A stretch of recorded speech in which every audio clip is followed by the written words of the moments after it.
तो चलिए आज के क्लास में आप सभी का बहुत बहुत स्वागत करते हुए, और आज के क्लास में जो है हम लगभग जो है 50 जो है ऑब्जेक्टिव क्वेश्चंस लिए हुए हैं।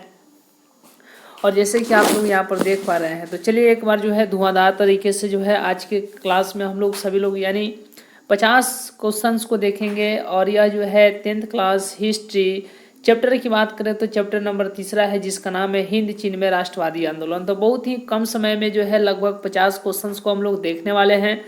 और एक बात आपको ध्यान रखना है, यदि आप 10th क्लास में, तो आप हमारे साथ डेली शाम को 6 बजे जुड़ जाइएगा। चलिए, तो यहाँ पे पहला क्वेश्चन है कि अंकोर वाट का मंदिर का निर्माण जो है किस शासक के द्वारा करवाया गया था। बताइए किस शासक के द्वारा करवाया गया था। तो याद रखिएगा सूर्यवर्मन द्वितीय के द्वारा करवाया गया था। आगे चलते हैं। सेकंड क्वेश्चन है कि अंकोर वाट का मंदिर कहाँ स्थित है। बताइए अंकोर वाट का मंदिर जो है कहाँ स्थित है। तो याद रखिएगा अंकोर वाट का मंदिर जो है ये आप लोग जानते हैं कि कंबोडिया में है। कहाँ पे है? कंबोडिया में है। कहाँ पे है? कंबोडिया में है। कहाँ पे? कंबोडिया में है। ठीक है, अगला क्वेश्चन चलते हैं। चलिए, बहुत शानदार तरीके से कि हिंद चीन में कौन देश सम्मिलित नहीं था। तो यहाँ पर देखिएगा तो वियतनाम तो था, लाओस भी था, है कि नहीं, कंबोडिया भी था, लेकिन कौन सम्मिलित नहीं था। यहाँ पर पूछा है कि कौन सम्मिलित नहीं था। तो कौन सम्मिलित नहीं था? चीन जो है सम्मिलित नहीं था। चलिए, चीन जो है सम्मिलित नहीं था। हिंद चीन में कौन से देश आते हैं। तो हिंद चीन में जो है कंबोडिया आता है, वियतनाम आता है, लाओस आता है। आगे चलते हैं कि अंकोर वाट में किस हिंदू देवता का मंदिर है। तो विष्णु का है। किनका है? विष्णु का है। अगला क्वेश्चन है कन्फ्यूशियस कौन था। कन्फ्यूशियस जो है कौन था। तो याद रखिए कन्फ्यूशियस जो है एक चीनी विचारक था। एक चीनी विचारक था। अगला क्वेश्चन है कि हिंद चीन जो है किसके अधीन था। किसके अधीन था जी? तो फ्रांस के अधीन था। किसके अधीन था? फ्रांस के। अगला क्वेश्चन है कि हिंद चीन में बसने वाले फ्रांसीसी क्या कहे जाते थे। तो क्लोन कहे जाते थे, यानी जो भी हिंद चीन में रहते थे वो क्लोन कहे जाते थे। बहुत शानदार है कि फ्रेंच इंडो चाइना की स्थापना जो है किस वर्ष की गई। 1887 में की गई। कब की गई? 1887 में की गई। इंडो चाइना किस देश का उपनिवेश था। तो फ्रांस का था। अगला क्वेश्चन है कि वियतनाम में एस्कॉलर्स रिवोल्ट किसके विरुद्ध हुआ था। ईसाई धर्म प्रचार के विरुद्ध हुआ था। किसके? ईसाई धर्म प्रचार के विरुद्ध हुआ था। एस्कॉलर्स रिवोल्ट जो है कब हुआ था? 1868 में हुआ था। 1868 में जो है ये एस्कॉलर्स रिवोल्ट हुआ था। आगे चलते हैं। हिंद चीन पहुंचने वाला प्रथम व्यापारी कौन थे। तो ये पुर्तगाल थे। और पुर्तगाल जो है भारत में भी और हिंद चीन में भी, तो पुर्तगाली होगा। अगला चलते हैं। वियतनाम में टोकिन फ्री स्कूल किस उद्देश्य से स्थापित किया गया था। पश्चिमी शिक्षा देने के लिए। अगला है कि वियतनाम में टोकिन फ्री स्कूल की स्थापना कब हुई थी। 1907 में की गई थी इसकी स्थापना। हिंद चीन में क्लोन किन्हें कहा जाता था। अभी बताएं कि फ्रांसीसी लोग जो है हिंद चीन में रहते थे उन्हीं को, यानी फ्रांसीसी नागरिकों को। अगला क्वेश्चन है कि वियत मिन की स्थापना किसने की। तो वियत मिन की स्थापना जो है ये हो ची मिन ने किया। किसने किया? हो ची मिन ने। आगे चलते हैं कि हो ची मिन का शाब्दिक अर्थ जो है यह पथ प्रदर्शक होता है। क्या होता है? पथ प्रदर्शक होता है। The history of the loss of Vietnam, यह जो है किसने लिखा। तो फान बोई चाउ जो है ये लिखे थे the history of the loss of Vietnam. अगला है कि वियतनामी कम्युनिस्ट पार्टी के संस्थापक कौन थे। तो ये सभी लोग जानते हैं वियतनामी कम्युनिस्ट पार्टी के संस्थापक हो ची मिन थे। हो ची मिन थे। अगला क्वेश्चन है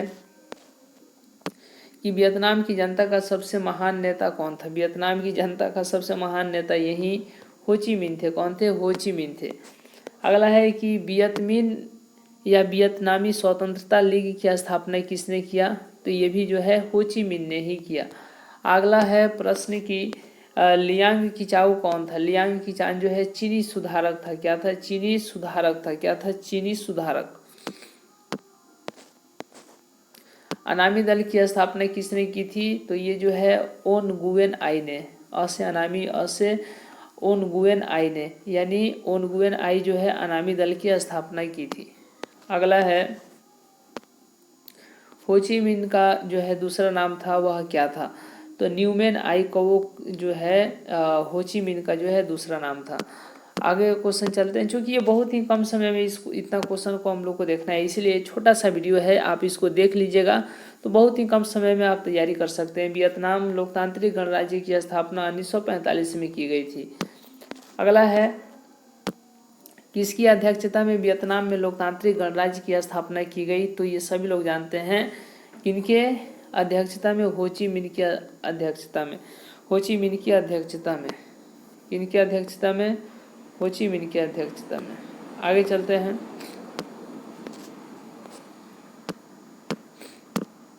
अगला क्वेश्चन है कि बाओ दाई कहाँ का शासक था? बाओ दाई जो है दक्षिणी वियतनाम का शासक था। वियतनाम के स्वतंत्रता की घोषणा कब की गई? 2 सितंबर 1945 को। अगला क्वेश्चन है कि मार्च 1946 में फ्रांस एवं वियतनाम के बीच होने वाला समझौता किस नाम से जाना जाता है? तो 1946 में जो हुआ था वह हनोई समझौता हुआ था, जबकि 1954 में जेनेवा समझौता हुआ था। तो यहाँ पर ऑप्शन नंबर बी होगा, हनोई समझौता। 31 नंबर है कि जेनेवा समझौता कब हुआ था? अभी बताएं। 1954 में जेनेवा समझौता हुआ था। अमेरिका किया था किसके साथ? हो ची मिन के साथ किया था। हुआ आंदोलन जो है इसके नेता कौन थे? तो वही थे हुई ना फुस्सो थे। कौन थे? हुई ना फुस्सो। अगला क्वेश्चन है कि हुआ आंदोलन किस प्रकृति का था? तो यह एक क्रांतिकारी भी था, धार्मिक भी था। तो बताइए क्या होगा आंसर? क्रांतिकारी धार्मिक होगा। बहुत शानदार है। जेनेवा समझौता में किस देश को 2 भागों में बांट दिया गया? वियतनाम को बांट दिया गया। ऊपर वाला उत्तरी वियतनाम, नीचे वाला दक्षिणी वियतनाम। तो दक्षिणी वियतनाम में ही माई ली गांव की घटना घटी थी। अगला क्वेश्चन है नियो लियो हकसत। ठीक है, नियो लियो हकसत किसकी राजनीतिक पार्टी है? पाथेट लाओ की है। किसकी है? पाथेट लाओ की। अगला क्वेश्चन है कि फुंगसाली एवं होऊ और फ्रांस प्रांत किस देश के थे? तो ये तो लाओस के थे जी, ऊपर वाले लाओस के थे।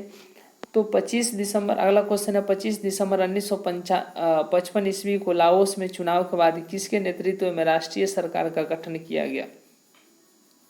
सुवन फुम्मा। ठीक है, यानी कि यहाँ पर दिया गया है तो ऑप्शन नंबर बी होगा सुवन फुम्मा। क्या होगा? सुवन फुम्मा। ये तीनों भाई थे, पाथेट लाओ, सुवन फुम्मा और फुम्मी नौसवान। ये तीनों भाई थे, ये आपस में ही लड़ाई करते थे। लाल खमेर सेना का गठन किसने किया था? तो ये तो अपने बचाव के लिए नरोत्तम सिंहानू किए थे। अगला क्वेश्चन है कंपूचिया का पुराना नाम ही कंबोडिया था। क्या था? कंबोडिया था। चलिए, नरोत्तम सिंहानू कहाँ के शासक थे? तो इसी कंबोडिया के शासक थे। कौन? नरोत्तम सिंहानू थे। कौन थे? नरोत्तम सिंहानू थे। पहला टेलीविजन युद्ध जो है किसे कहा गया? ये तो वियतनामी युद्ध को ही कहा गया था। अगला क्वेश्चन है कि वियतनामी राष्ट्रीयता के जनक कौन थे? तो ये थे वियतनामी राष्ट्रीयता के जनक कौन थे? हो ची मिन। कौन थे? हो ची मिन।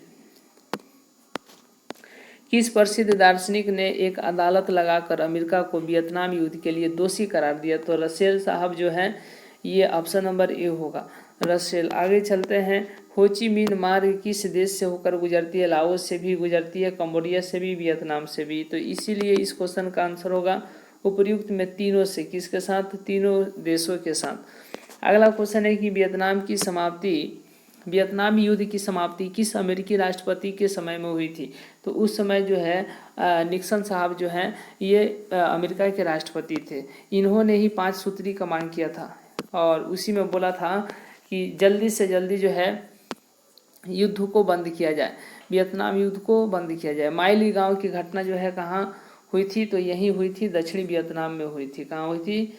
दक्षिणी वियतनाम में हुई थी। Option number B. आगे चलते हैं कि माई ली गांव हत्याकांड का जिम्मेदार जो है कौन देश था? तो ये सभी लोग जानते हैं, अमेरिका ही था। क्या कौन था? अमेरिका था। वियतनाम का एकीकरण कब हुआ? तो ये आप लोग जानते हैं 1975 में हुआ। तो यदि आप 10th क्लास में है, इसी तरीके से लगातार पढ़ाई करना चाहते हैं तो आप डेली हमारे साथ शाम को 6 बजे से जुड़ जाइएगा। बहुत ही अच्छे तरीके से आपकी तैयारी होगी। ठीक है, तो कल फिर मिलते हैं शाम को 6 बजे एक नए अलग अंदाज के साथ और अगले नया चैप्टर के साथ मिलेंगे। यदि आप लोग चाहते हैं कि हम जो है किसी और टॉपिक पर वीडियो बनाए तो ज़रूर कमेंट कीजिएगा, किसी और, चाहे वो ऑब्जेक्टिव हो, सब्जेक्टिव, चाहे वो ऑब्जेक्टिव क्वेश्चन हो, चाहे वो सब्जेक्टिव हो। यदि आप चाहते हैं क्विज पर वीडियो मिले तो आप लोग को जो है डेली जो है यहाँ पे कमेंट करना है, और डेली शाम को जो है यदि 10th क्लास में है तो 6 बजे आप हमारे साथ जुड़ करके बहुत ही अच्छे तरीके से तैयारी कर सकते हैं। तो मिलते हैं अगले वीडियो में, तब तक के लिए बहुत बहुत धन्यवाद।